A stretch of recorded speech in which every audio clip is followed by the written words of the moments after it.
आज से 25-30 साल पहले जब टीवी पर खबर आती थी, दूरदर्शन में जब न्यूज़ लोग देखा करते थे, तो उस समय जो न्यूज़ पढ़ी जाती थी बड़ी शालीनता से आपके सामने खबर पेश कर दी जाती थी। उसके बाद कुछ सालों तक ये सिलसिला चलता रहा, लोग आपके सामने खबरों को पेश करते रहे। फिर दौर आया प्राइवेट न्यूज़ चैनल्स का। प्राइवेट न्यूज़ चैनल्स जब सामने आए तो लोगों ने, जिन्होंने उन चैनल्स को शुरू किया था, जिन पत्रकारों ने, उन्होंने भी नहीं सोचा था कि एक दिन ऐसा आएगा कि यही चैनल, इन्हीं चैनलों पे बैठने वाले एंकर और पत्रकार खबर दिखाना या ग्राउंड रिपोर्ट पेश करना, इन सब चीज़ों को छोड़कर वो सब करेंगे जो एक पत्रकार को नहीं करना चाहिए, यानी कि नफरत फैलाने का काम। आप पिछले एक 8-10 साल का रिकॉर्ड उठाइए, बल्कि 15 साल का रिकॉर्ड उठाइए, आप खबरों को देखिए।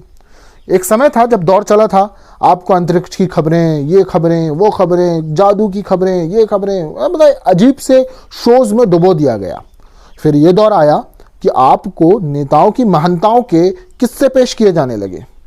फिर 8-10 साल से हमने प्राइम टाइम शोज पर डिबेट के नाम पर नफरतों का ऐसा हुजूम देखा कि शायद इतनी नफरत कहीं और से नहीं फैली होगी जितने इन प्राइम टाइम शोज के विषयों से, इनमें होने वाली डिबेट से और इनमें पेश किए जाने वाले नकारात्मक शब्दों और वाक्यों से फैली है। मैं मोहम्मद ज़करिया खान और आप देख रहे हैं ट्रिब्यूनहिंदी.com। ट्रिब्यूनहिंदी.com के इस शो ज़करिया का नज़रिया के इस एपिसोड में हम इसी विषय पर बात करने वाले हैं। मीडिया से खबरदार, चुनाव आने वाले हैं। दोस्तों, बहुत दिनों बाद आज हम ज़करिया का नज़रिया का नया एपिसोड लेकर आए हैं। इस नए एपिसोड की शुरुआत एक ऐसे हसास टॉपिक से, या यूं कहूं कि ऐसे एक संवेदनशील टॉपिक से हम इस विषय पर चर्चा शुरू कर रहे हैं, बात शुरू कर रहे हैं, जो बहुत अहम टॉपिक है। आपको लगता होगा कि इस टॉपिक पर बहुत से लोग बात करते रहते हैं, कि वरिष्ठ पत्रकार बोलते रहते हैं, मगर यह विषय ही ऐसा है कि आप और हमको समझना चाहिए। दरअसल 5 राज्यों के चुनाव करीब हैं: पंजाब, मणिपुर, उत्तराखंड, उत्तर प्रदेश और गोवा। उत्तर प्रदेश, पंजाब और उत्तराखंड ये उत्तर भारत के राज्य हैं, जिनमें से उत्तराखंड और उत्तर प्रदेश हिंदी पट्टी के उन राज्यों में शामिल हैं जिनकी स्थिति, या यूं कहें कि इन राज्यों में आपको गाहे बगाहे किसी भी तरह से ध्रुवीकरण करने की कोशिश करने वाले नेताओं के बयान, जो डिबेट्स मीडिया में आप देखेंगे, वो आपको ध्रुवीकरण की जाने वाली या हिंदू मुस्लिम डिबेट के अलावा शायद ही कुछ देखने को मिले। मैं ये इसलिए कह रहा हूं कि पिछले कुछ सालों से यही हो रहा है कि जो हिंदी पट्टी के इलेक्शन होते हैं, हिंदी लैंग्वेज में जो बोलने वाले जो क्षेत्र होते हैं, जब वहाँ के चुनाव होते हैं तो यह चीज़ आम हो जाती है। तो मैं आपको आगाह नहीं कर रहा हूँ, खबरदार नहीं कर रहा हूँ, क्योंकि आप समझदार लोग हैं, आप देख रहे हैं। बस आपको याद दहानी दे रहा हूँ, आपकी याद दहानी करा रहा हूँ, यानी आपको रिमेंबर करा रहा हूँ कि देखिए चुनाव आ रहे हैं। आप टीवी डिबेट्स में देखिएगा कि किस तरह से आपको नफरत टीवी डिबेट्स से दूर रहिएगा, क्योंकि देखा गया है कि जब जब चुनाव आते हैं या चुनाव ना भी होते हैं तो हिंदी न्यूज़ चैनल्स या राष्ट्रीय न्यूज़ चैनल्स में सिवाय नफरत के कुछ नहीं परोसा जाता। हर दिन एक ऐसा नया टॉपिक लाया जाता है, चाहे वो किसी बड़े देश के सबसे बड़े उद्योगपति का चैनल हो, या फिर वो कोई ऐसा चैनल हो जिसका अंग्रेजी अखबार तो लोकतंत्र की बात करता है, मगर उसका राष्ट्रीय हिंदी चैनल देखा जाए तो सरकार से सवाल करना तो दूर, चरण स्पर्श और चरण वंदना में लगा होता है। मैं बात कर रहा हूं उन सारे राष्ट्रीय चैनलों की, चाहे जिन्हें आप आज तक देखते आ रहे हों, या जिनकी खबरें आप सुबह शाम देखते रहते हों, या जो अपने आप को सबसे तेज चुनावों का परिणाम देने वाला चैनल बताते रहे हों। ये सारे लोग इन चुनावों के दौरान ऐसी डिबेट्स कराते हैं जो नफरत होती है, ऐसे एजेंडा वाले प्रोग्राम कराते हैं जिनमें नफरत का एजेंडा होता है, ऐसी पंचायतें, चुनावी पंचायतें कराते हैं जिनमें सिर्फ और सिर्फ आप लोगों के दिमाग में सिर्फ और सिर्फ नफरत का बीज बोया जाता है।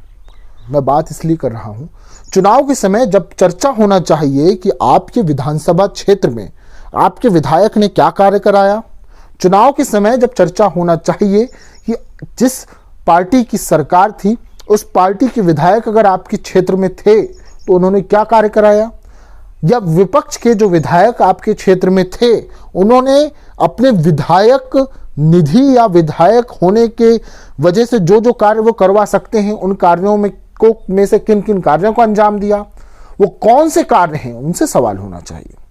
आप हर क्षेत्र का एक क्षेत्रीय मुद्दा होता है। कहीं क्षेत्रीय मुद्दा शिक्षा से संबंधित होता है, कहीं क्षेत्रीय मुद्दा स्थानीय सड़क से संबंधित होता है, कहीं क्षेत्रीय मुद्दा किसानों से संबंधित होता है जो उन्हें पानी उपलब्ध कराने के लिए नहर या अन्य अलग अलग चीजें हो सकती हैं।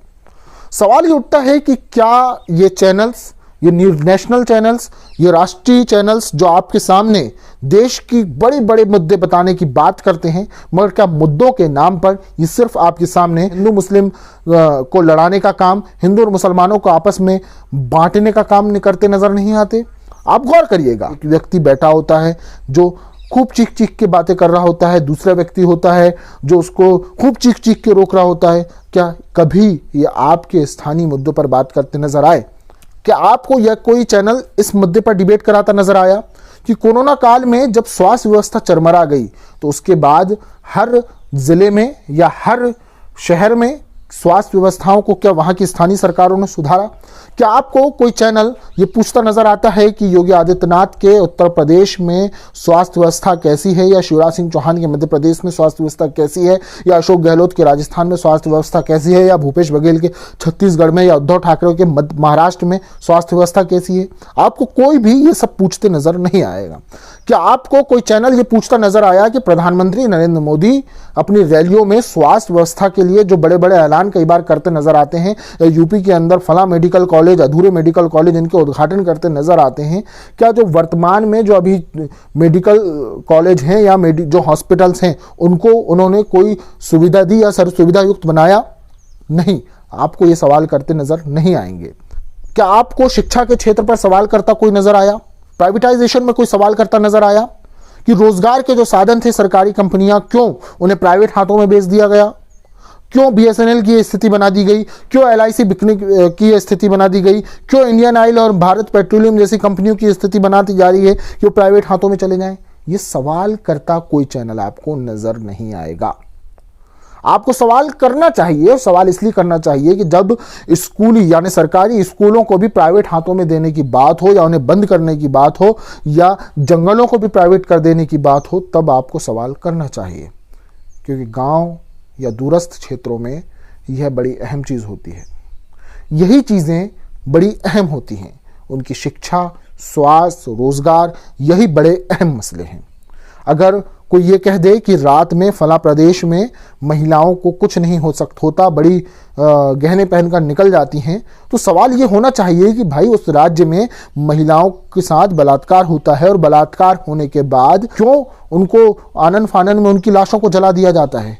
क्यों विपक्षी नेताओं को बार बार जाने से रोका जाता है? सवाल होने चाहिए। तो दोस्तों आइए, मीडिया के इस चरित्र पर हमने बात की कि मीडिया इस पर बात नहीं करता।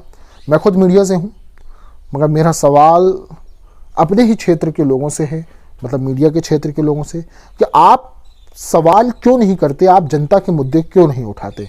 ज़करिया का नज़रिया के इस एपिसोड में हम बात कर रहे थे मीडिया से खबरदार, चुनाव आने वाले हैं। दोस्तों अगर हमारी आज की यह चर्चा आपको अच्छी लगी हो तो कमेंट बॉक्स में बताएं। कमेंट बॉक्स में अपनी प्रतिक्रिया ज़रूर दें और हमें बताएं कि क्या इस तरह के विषय आप सुनना पसंद करेंगे, अगला विषय क्या होना चाहिए, उस पर भी ज़रूर बात करें। अब मैं कोशिश करूंगा कि जल्दी जल्दी ये वीडियो आते रहें ताकि एक कंसिस्टेंसी बनी रहे। फिर मिलेंगे। जय हिंद, जय भारत। हाँ, अंत में एक बात और आपसे करना था कि हमारा वीडियो अगर पसंद आए तो लाइक करें, शेयर करें और हमारा चैनल सब्सक्राइब करें। जय हिंद, जय भारत।